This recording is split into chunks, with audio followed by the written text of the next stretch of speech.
CS छिटकारा जी, जिन्होंने पंजाब और Haryana university में विराज चुके हैं, मैं उनका भी अभिनंदन करता हूं। और मुझे याद आता है कि जब मैं इस कॉलेज का, मुझे यूं लगता था कि आज तो ऐसा जमाना है कि टेलीविजन में एक से एक कलाकारों को राष्ट्रीय है, पर जिसकी आवाज मुझे उन सबसे ऊंची नजर आती है, मेरे मित्र हैं श्री मनोहर इलाहाबादी। मनोहर इलाहाबादी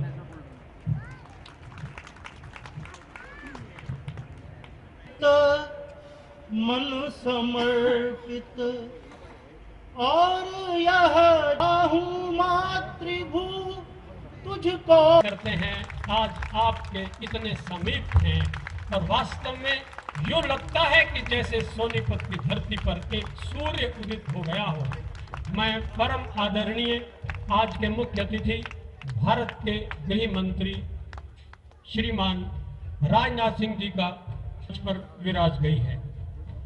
आप सबसे निवेदन है कि कृपया अपना स्थान ग्रहण करें, बैठ जाएं। आप केवल आज के कार्यक्रम का शुभ आरंभ दीप प्रज्वलन से होगा। मैं मंच की अग्रिम पंक्ति से परम आदरणीय श्री राजनाथ सिंह जी से और श्री रामविलास जी से, कविता जी से, रमेश कौशिक जी से, प्रबंध समिति के श्री अरुण जी से, इनसे निवेदन करता हूं प्रथम पंक्ति से कि वे कृपया दीप प्रज्वलन करके आज के कार्यक्रम का।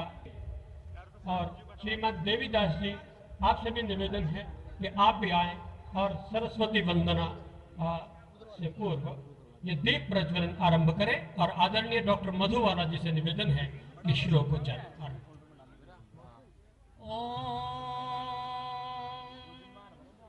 नमोस्तुते व्यास विशाल बुद्धे फुल्लारविन्दायत पत्र नेत्र येन त्वया भारत तैलपूर्णः प्रज्वालितो ज्ञानमयः प्रदीपः।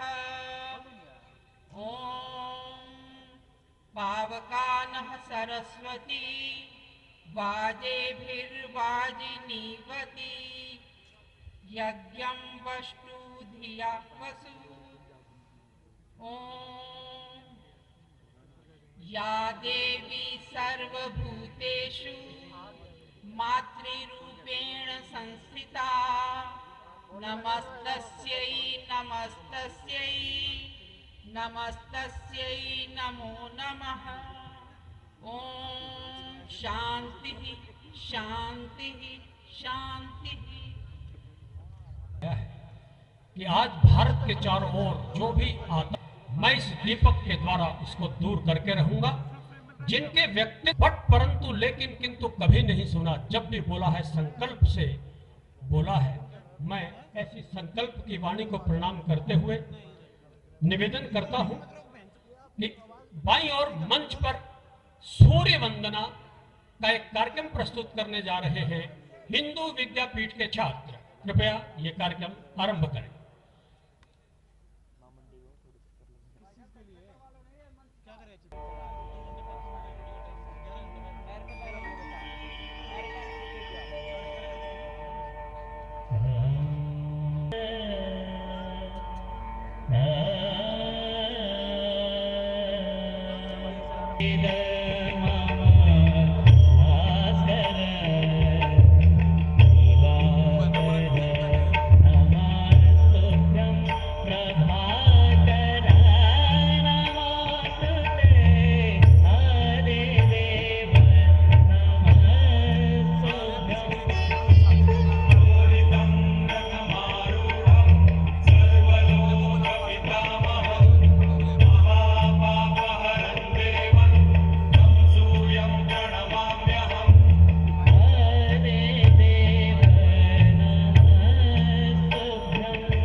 होगा आपने कि सूरज रोआ हुआ एक रथ है, उसकी कल्पना आपके मन में कभी कभी आती होगी।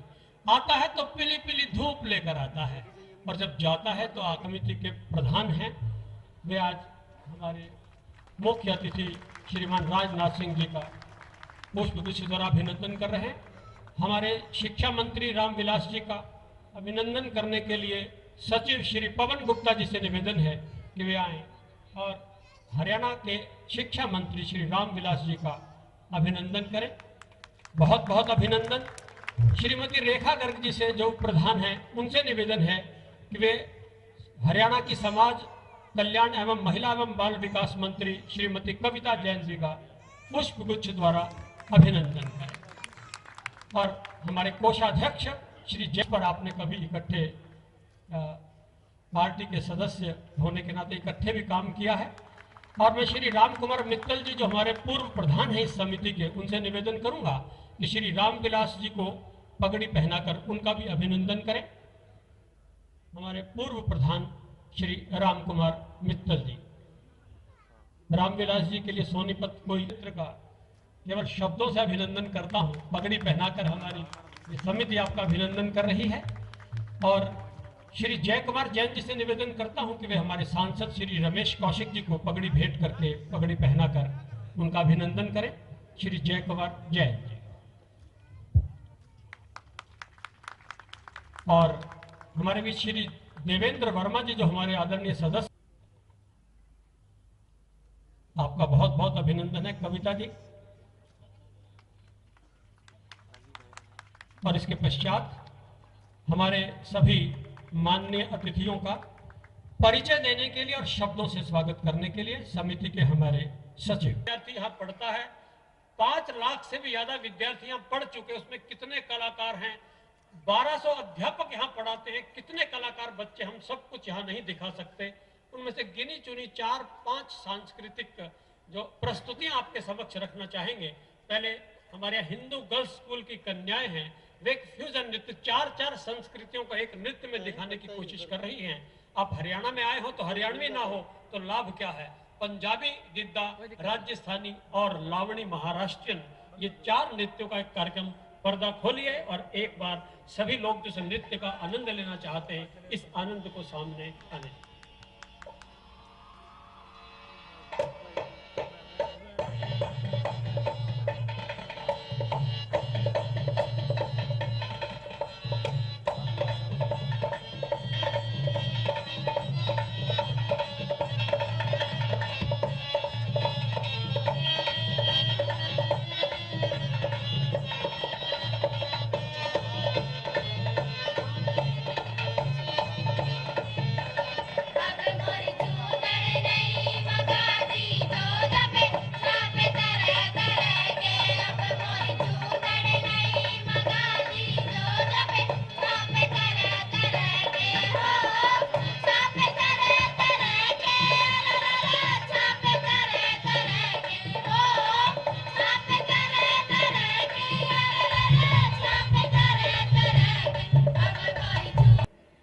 आदरणीय भारत सरकार में गृह मंत्री आदरणीय श्री राजनाथ सिंह जी, और मैं तो कहूंगी कि भारत की राजनीति में जो ये युग परिवर्तन हुआ है उसके रचयिता, उसके कंधार ऐसे हमारे यशस्वी और आप कह सकते हैं कि जिस समय वो राष्ट्रीय अध्यक्ष थे और उनके सानिध्य के अंदर ही मैंने भी विधानसभा चुनाव लगा और मुझे भी उनका आशीर्वाद मिला था। उनका मैं सर्वप्रथम सोनीपत में पधारने पर बहुत ही हार्दिक स्वागत करती हूँ, उनका धन्यवाद करती हूँ, उनका अभिनंदन करती हूँ। और मंच पर उपस्थित मेरे पिता तुल्य सरस्वती पुत्र और जिनका आशीर्वाद मुझे हमेशा प्राप्त हुआ और वर्तमान में हरियाणा प्रदेश के शिक्षा मंत्री प्रोफेसर रामविलास शर्मा जी, आदरणीय सांसद रमेश कौशिक जी, मंच पर उपस्थित भारतीय जनता पार्टी के सभी नेतागण और हिंदू सोसाइटी के चेयरमैन अरुण अग्रवाल जी, समस्त पदाधिकारीगण,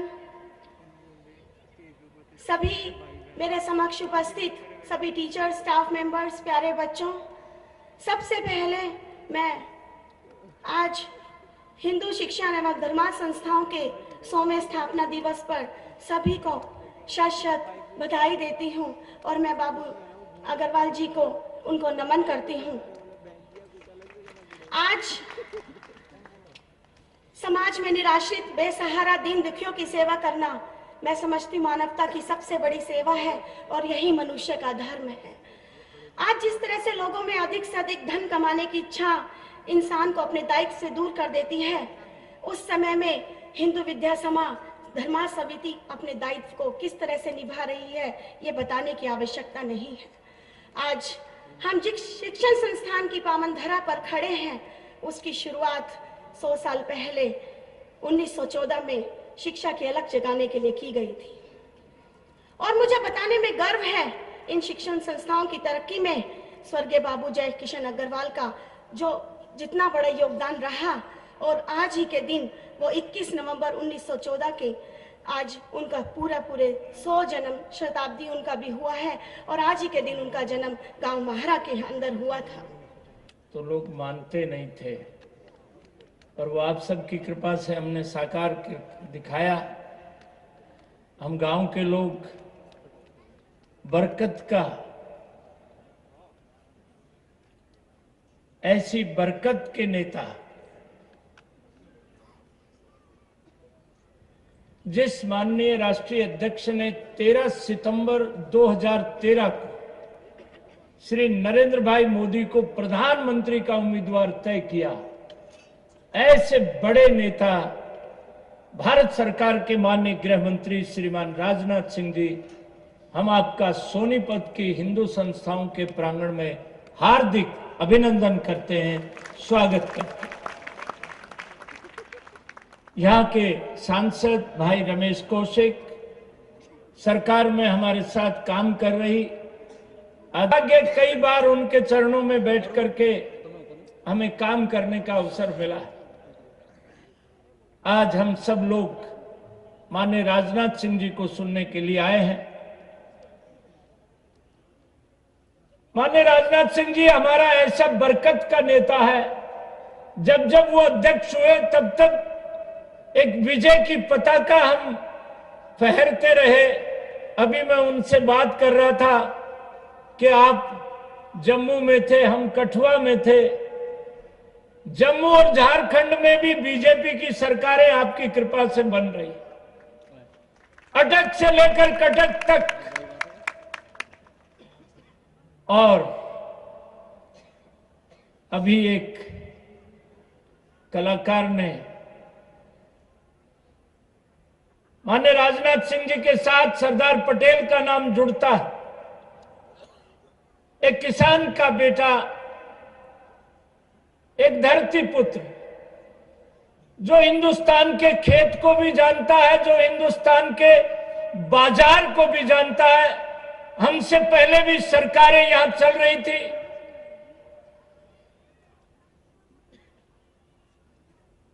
छब्बीस 11 का मसला, बिन लादेन 6/11 का शिकागो का मसला, और इस दौरान में 6 महीने की सरकार में जब जब आतंकवादी घटना हुई है, बंबई के आतंकवादी को पाकिस्तान की अदालत ने जमानत पर छोड़ दिया था। जिस तरह से हमारे माननीय प्रधानमंत्री नरेंद्र भाई मोदी ने, जिस समय हमारे माननीय गृह मंत्री श्रीमान राजनाथ सिंह जी ने जो जवाब दिए हैं इन 6 महीने में, उससे हिंदुस्तान के 125 करोड़ लोगों की उनको एक सुखद एहसास हुआ। उस जमानत को फिर से वापस रद्द कराया। ये संकेत है। ये आज हिंदू संस्थाओं के प्रांगण में खड़े होकर के मैं एक बात कह सकता हूं कि अब हिंदुस्तान की धरती पर नहीं, पेशावर में जो बच्चों के साथ हुआ है, और ये अखंड भारत की जो बात चलने लगी है, ये केवल परिस्थितियों के हिसाब से नहीं चलने लगी। हमने जम्मू में माननीय राजनाथ सिंह जी ने हमने देखा 76% पोलिंग वहां पर हुआ। मुजफ्फराबाद से लोगों ने आकर के उनको आतंकित किया था कि जो वोट डालने जाएगा वो घर वापस नहीं आएगा। ये अच्छे संकेत है कि वहां पर प्रजातंत्र के पक्ष में, हिंदुस्तान की एकता के पक्ष में वहां के नागरिकों ने मतदान किया। ये माननीय राजनाथ सिंह जी, आपके संकल्प को पूरा होते हुए हिंदुस्तान देखना चाहता है। अरुण अग्रवाल जी से बात हो रही थी, क्यों ना हिंदू विद्यापीठ को एक हिंदू विश्वविद्यालय में इसका परिवर्तन कर दिया जाए।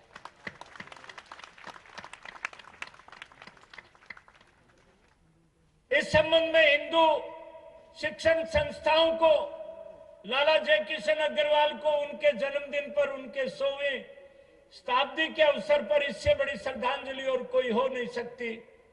रमेश जी कौशिक, कविता जैन और हम सब मिलकर के, अभी अरुण जी से मैंने कहा कि हिंदू शिक्षण संस्थाओं के सारे प्रबंध समिति और सबके साथ एक दिन मैं बैठना चाहता हूं। और माननीय राजनाथ सिंह जी दिल्ली में सरकार चला रहे, नरेंद्र भाई मोदी अपने प्रभारी रहे, इस विषय पर हम विचार करेंगे। आज के अवसर पर आप सबको मैं बधाई देता हूं। जो आर्थिक सहयोग, जिस तरह का भी सहयोग है, हम सब लोग एक सरकार के ऊपर से नीचे तक एक विचार है, एक संस्कार है, हम उसमें कोई कसर नहीं छोड़ेंगे।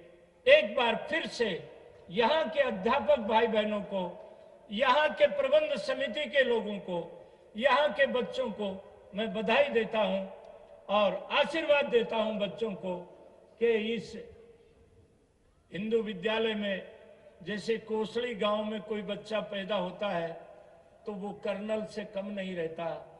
हिंदू शिक्षण संस्थाओं में जो बच्चा पढ़ता है। आदरणीय ओपी चौधरी जी महर्षि दयानंद विश्वविद्यालय के पूर्व उप कुलपति हैं। आपका बहुत बहुत अभिनंदन। आपके कुलपतित्व में मुझे भी कभी काम करने का अवसर मिला है।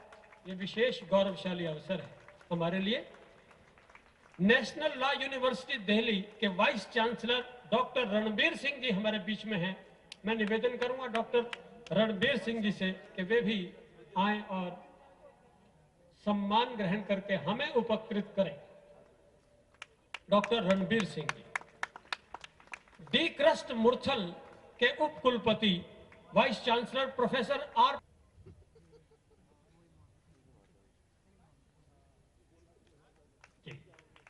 मैं आमंत्रित करता हूं। ठीक है, मैं वाइस चांसलर डी कृष्ण मूर्छल के प्रोफेसर आर पी दहिया जी से निवेदन करता हूं कि कृपया सम्मान ग्रहण करके हमें उपकृत करें।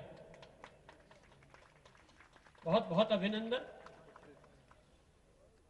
और इसके पश्चात श्री डॉक्टर प्रवीण कुमार जी, जो आईएएस, जिन्होंने आईएएस की परीक्षा उत्तीर्ण की और आजकल डायरेक्टर जनरल एम्प्लॉयमेंट हैं, मैं डॉक्टर प्रवीण कुमार जी से निवेदन करूंगा कि कृपया सम्मान ग्रहण करके हमें उपकृत करें।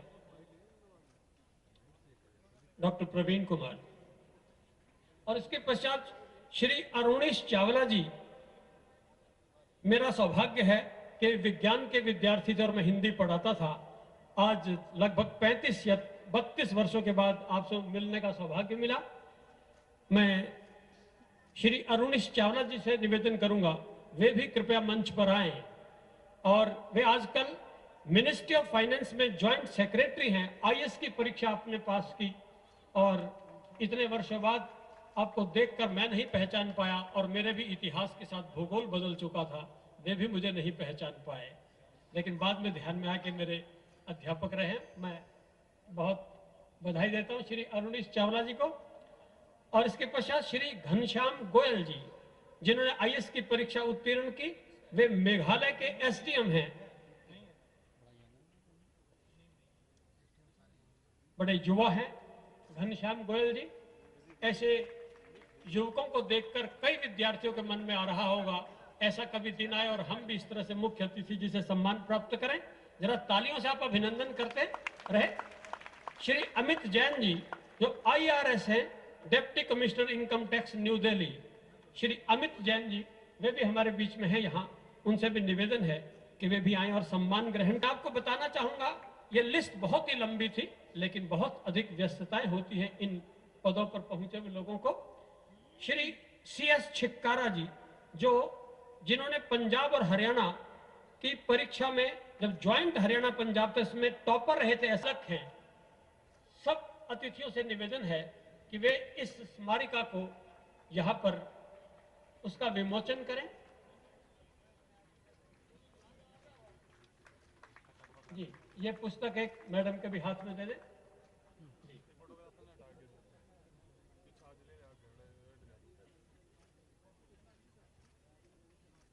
इसका विमोचन हुआ और अब मैं परम आदरणीय श्री राजनाथ सिंह जी से निवेदन करूंगा कि आदरणीय बाबू जी के चरणों में एक पुष्प अर्पित करके, और हम सबको, जो कि काफी दिनों से उद्ग्रीव होकर आपको सुनने के लिए हम बेताब हैं, हमारे कान आपकी वाणी को, जो पार्लियामेंट में तो हम सुनते हैं, पर उस समय आमने सामने का दृश्य कुछ और होता है।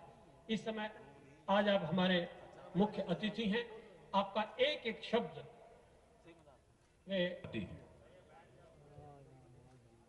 हरियाणा सरकार के शिक्षा मंत्री डॉक्टर रामविलास जी शर्मा, हरियाणा सरकार की कैबिनेट मंत्री श्रीमती कविता जैन, आपके लोकप्रिय सांसद श्री रमेश जी कौशिक, आदरणीय देवीदास जी, श्रीमती रेखा गर्ग, श्री अरुण अग्रवाल जी, इस संस्था के अध्यक्ष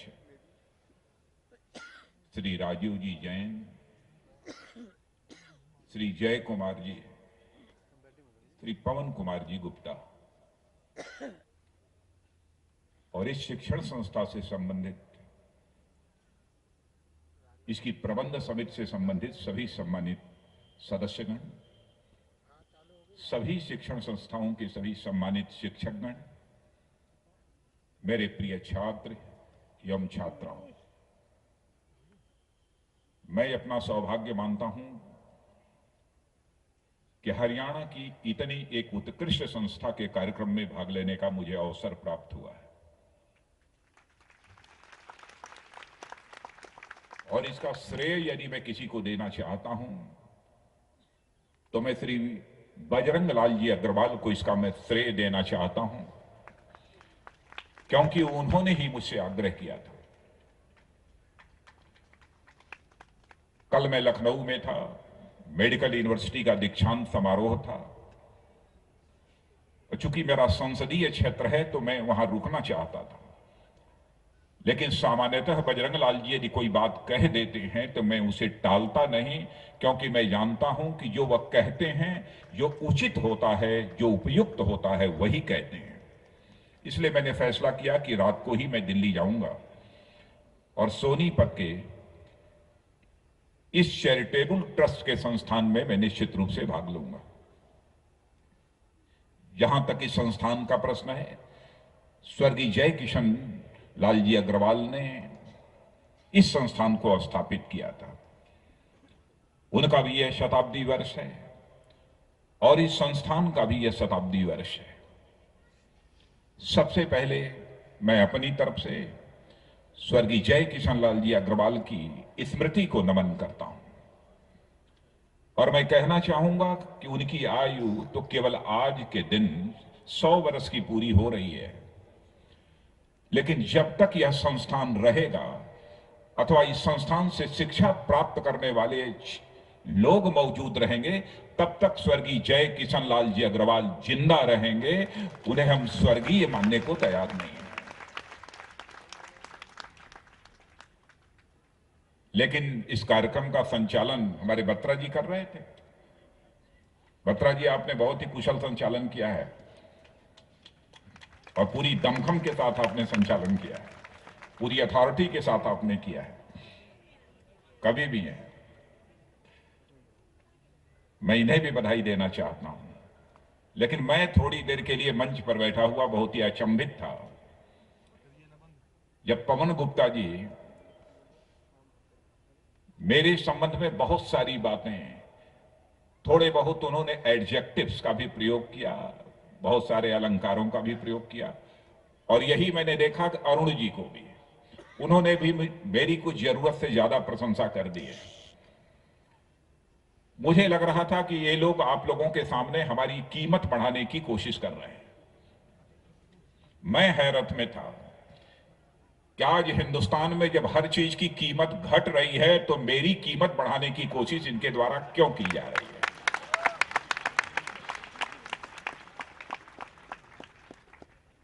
मुझे लगता है कि आज के 6-7 महीने पहले का अभ्यास रहा होगा, शायद इन्होंने उसी राव में मेरी भी कीमत बढ़ा दी होगी। क्योंकि मैं जानता हूं इस हकीकत को कि मनुष्य का कद कभी पद के कारण बड़ा नहीं हो सकता है। मनुष्य का कद यदि बड़ा होता है तो उसकी कृतियों के कारण बड़ा होता है।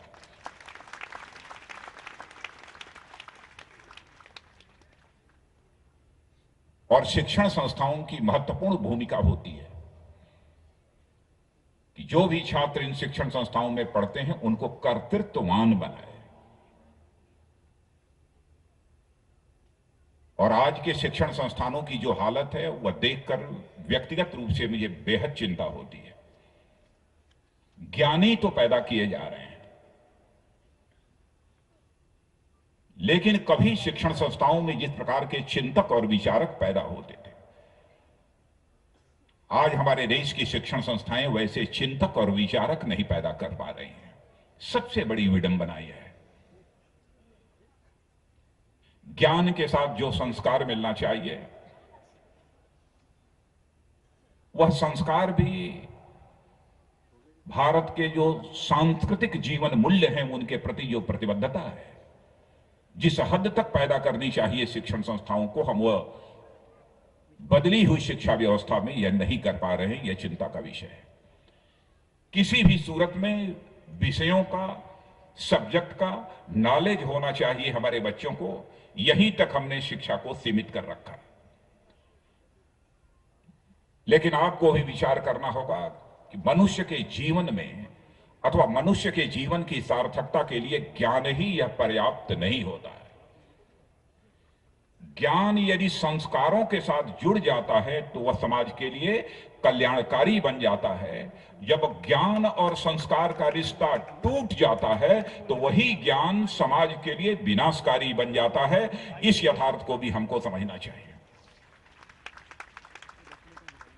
आज आतंकवादी गतिविधियों में लगे हुए, बहुत सारी उग्रवादी गतिविधियों में लगे हुए, माओवादी गतिविधियों में लगे हुए जो जवान हैं वो अशिक्षित जवान नहीं है।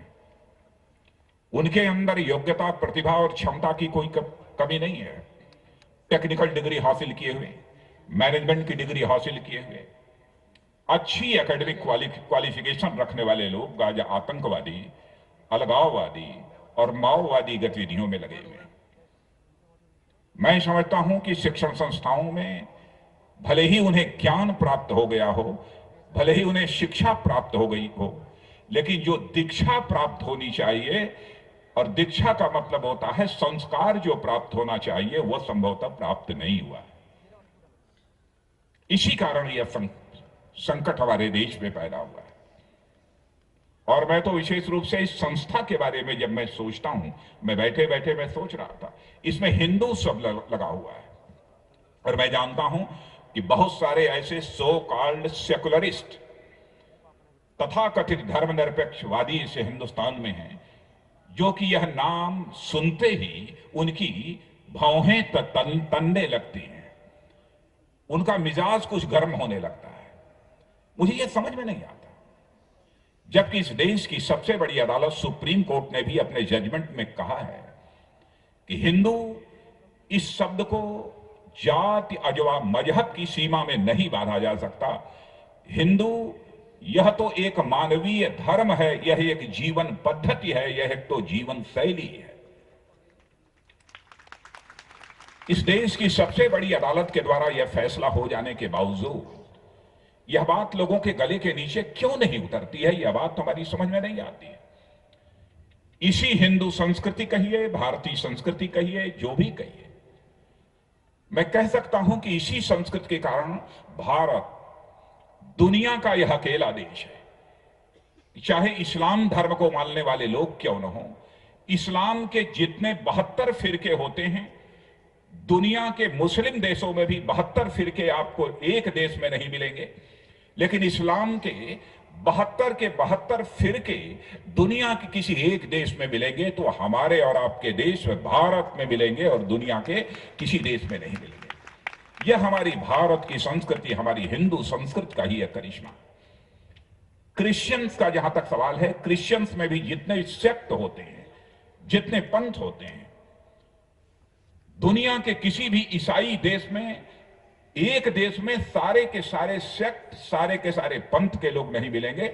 यदि मिलेंगे तो केवल और केवल भारत में मिलेंगे और दुनिया के किसी देश में नहीं मिलेंगे।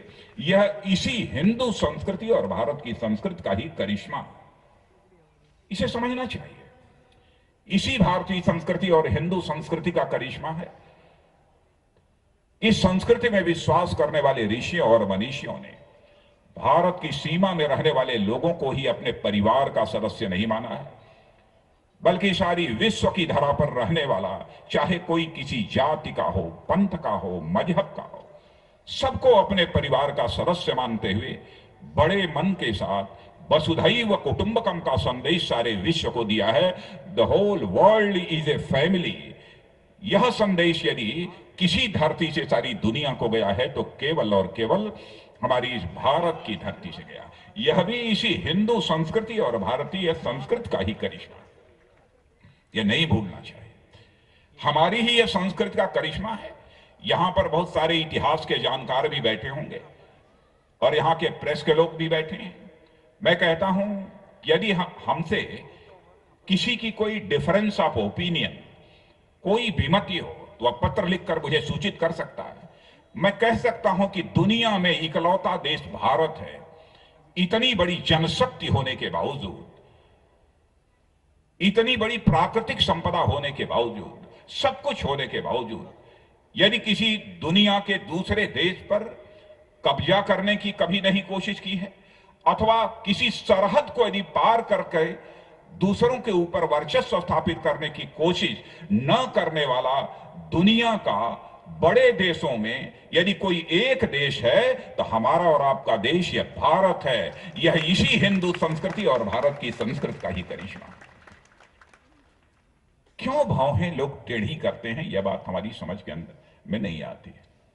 यह विषय मैं विडंबना मानता हूं और मैं कहना चाहता हूं कि इसी नाम से ही यह संस्था चलनी चाहिए।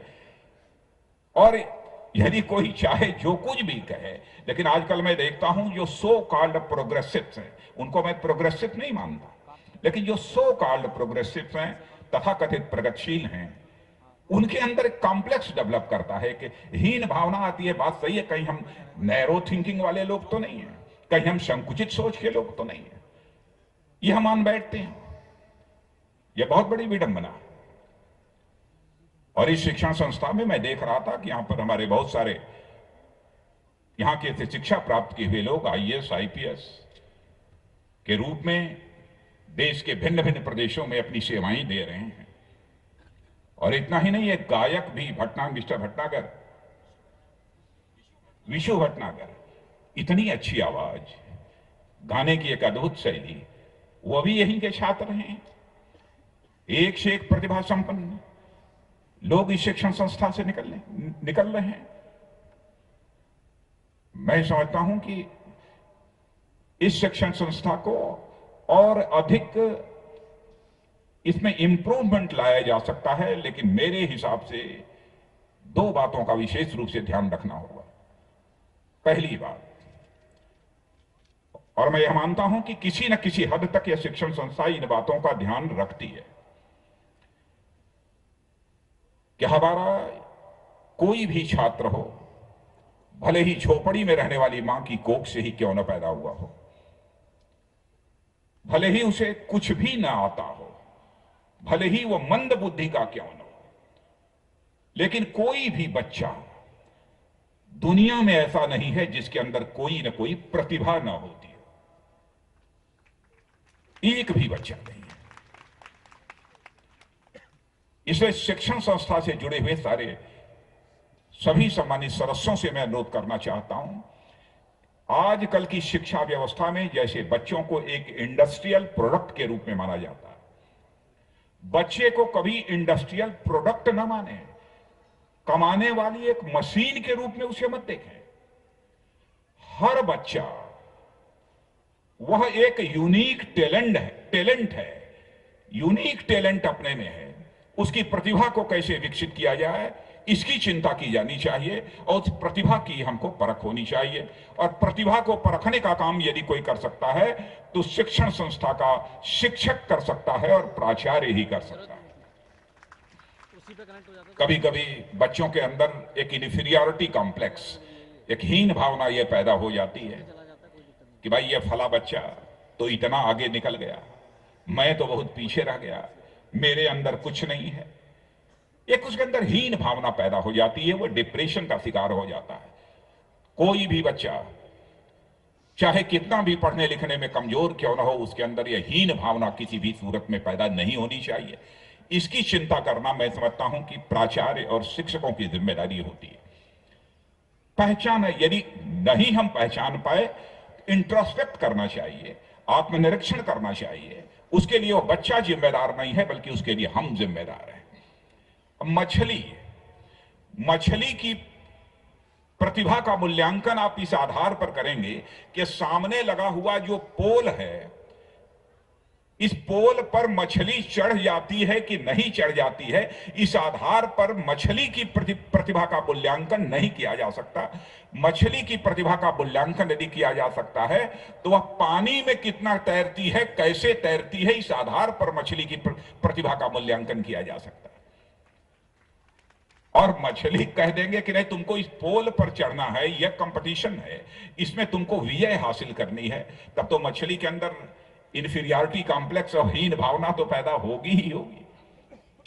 तो उस प्रतिभा को पहचानना यदि किसी की जिम्मेदारी बनती है तो सचमुच वह जिम्मेदारी, जैसा मैंने कहा, शिक्षण संस्था से जुड़े हुए प्राचार्य हों, शिक्षक हों, अन्य लोग जो अपने दायित्व का निर्वहन उस शिक्षण संस्था की उत्तरोत्तर प्रगति में करते हैं, उन सब की यह बनती है। और यह शिक्षण संस्था इस बात पर भी विशेष रूप से ध्यान दे रही होगी, मेरा यह पूरा विश्वास है। और मैं यह भी आग्रह करना चाहूंगा, प्रारंभ से ही बच्चों के मन में यह बात बैठाई जानी चाहिए, तुम पैदा हुए हो केवल कमाने के लिए नहीं, तुम पैदा हुए हो तो केवल व्यक्तिगत सुख प्राप्त करने के लिए पैदा नहीं हुए हो, केवल अपने परिवार को सुख देने के लिए पैदा नहीं हुए हो, तुम केवल एक आर्थिक मशीन नहीं हो। दुनिया के दूसरे देशों में लोग यह मानते हैं बच्चा पैदा हुआ है, कमाएगा, खाएगा, बड़ा होगा, सुख से रहेगा। लेकिन हमारे यहां सुख की प्राप्ति केवल धन से नहीं होती है, पैसे से नहीं होती है। आप चले जाइए, अंबानी परिवार हो, टाटा परिवार हो, बिरला परिवार हो, इन धनाढ्य परिवारों की माताएं और बहनें अपना आंचल फैलाकर मंदिरों के सामने जाकर ईश्वर के सामने वह क्या याचना करती हैं, याचक बनकर क्यों खड़ी होती हैं?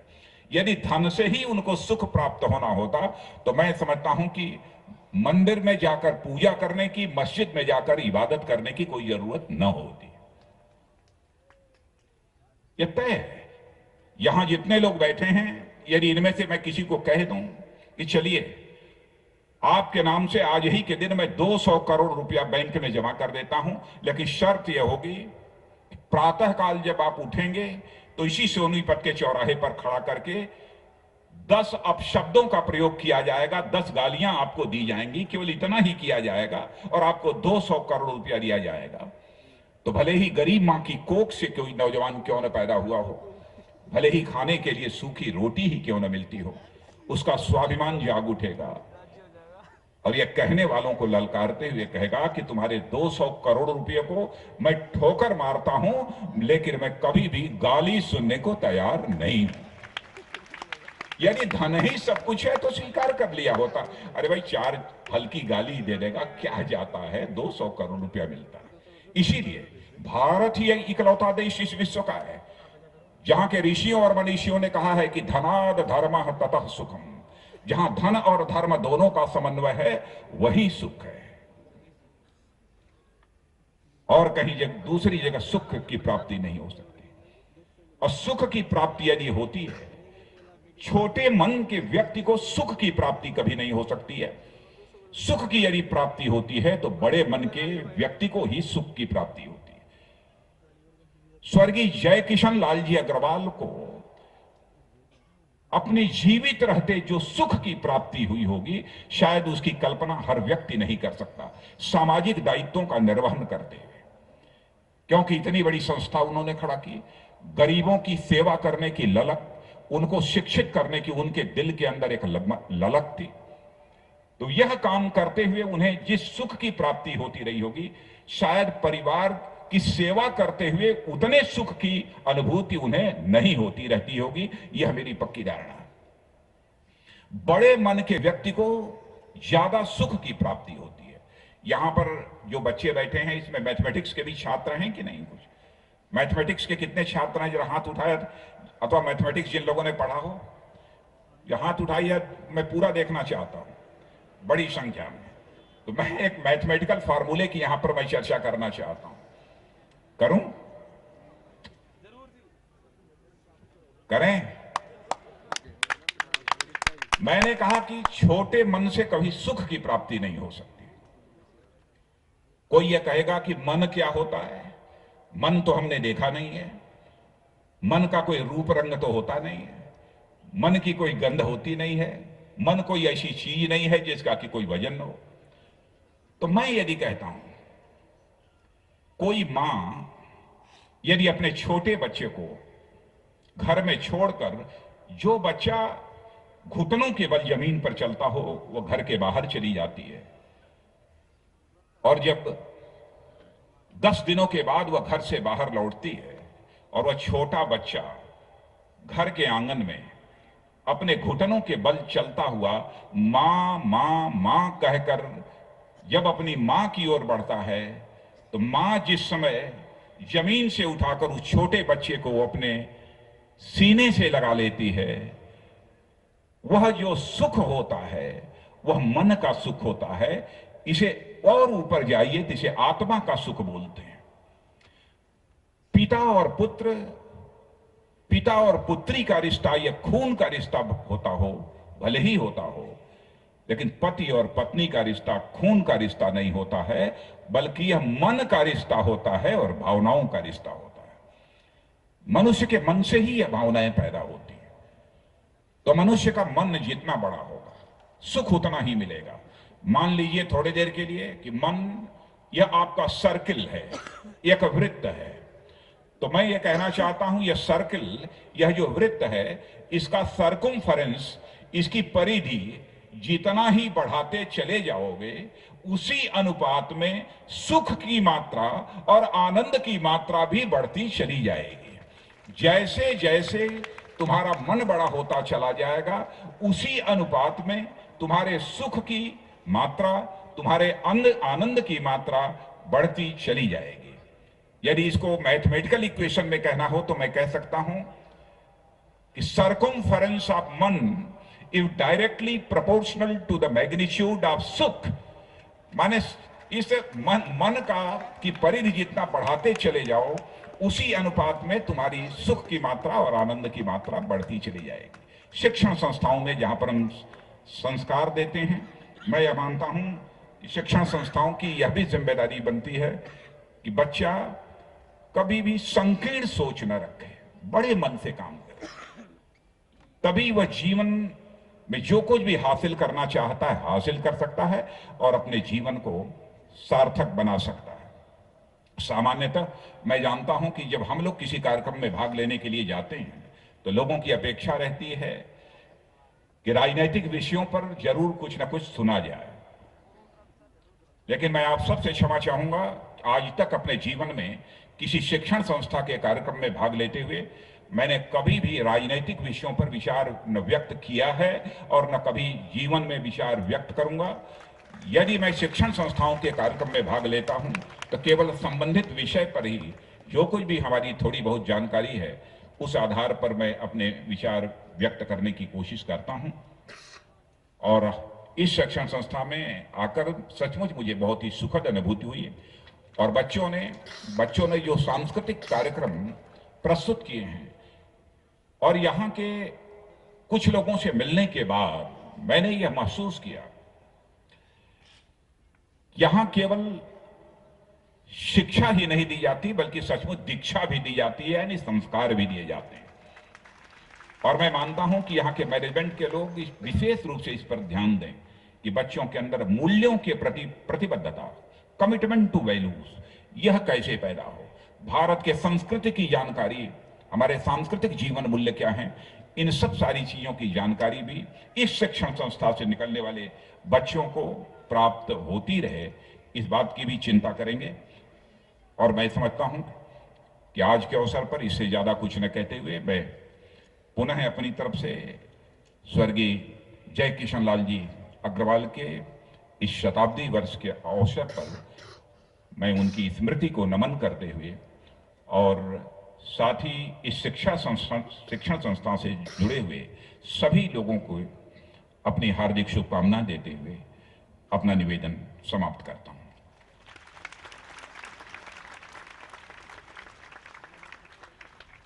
वास्तव में आदरणीय राजनाथ सिंह जी, आपको सुनकर मुझे आश्चर्य हुआ कि एक फिजिक्स का व्यक्ति, विषय जिसका भौतिक शास्त्र हो, विज्ञान, और वो भी अर्थशास्त्र के व्यक्ति हैं, एक व्यक्ति अर्थशास्त्र का हो और फिर संवेदनाओं और संस्कारों के लिए अपना जीवन अर्पित कर दे, दृढ़ता की बात करे, परंतु फिर भी उसके व्यक्तित्व में वह विनम्रता है, वह धैर्य है।